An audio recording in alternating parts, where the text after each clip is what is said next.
Sir మేము మాకు చాలా ఇబ్బందిగా ఉన్నది, చాలా కష్టాలుగా ఉన్నాయి. మమ్మల్ని ఏ గవర్నమెంట్ పట్టించుకోవడం లే, ఎవరు గెలిచినా ఎవరు ఏం చేసినా ఎంతమందిని గెలిపించినా మాకేమి చేయడం లే. చంద్రబాబు నాయుడు మేము అందరం ఓట్లు వేసి గెలిపించినాము. ఆయన ఇంతవరకు మమ్మల్ని ఎవరినే కానీ పట్టించుకోవడం లే. మా పక్కకి ఎవరు వచ్చిందిలే, మమ్మల్ని పట్టించుకునిందిలే, మాకేమి లే.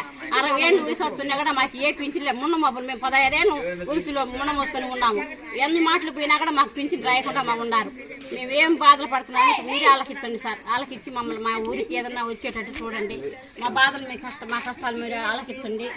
మీకు వందనాలు సార్, వందనాలు చెప్పుకుంటాము. మేమందరం కూడా మీకు ఎప్పటికైనా సహాయం చేస్తాం. ఈరోజు మనము మండపంపల్లిలోని ఇక్కడ పెద్దూరు మా అర్జున వాళ్ళకి వచ్చాము. ఇక్కడ చాలా మంది అక్కలు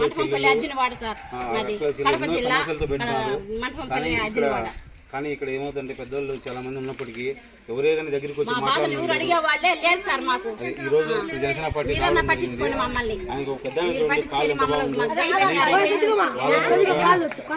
ఒకసారి కాలు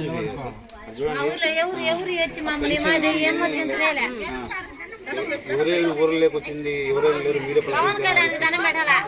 చెప్తాను కాబట్టి అందరూ మా మీకు ఇబ్బంది వచ్చా మేము అండగా ఉంటామా. ఒకసారి ఫోన్ చేయండి, మళ్ళీ మేము పర్సనల్గా వచ్చి మాట్లాడతాం, మీటింగ్ పెట్టుకున్నాం, అండగా ఉంటాం. ఖచ్చితంగా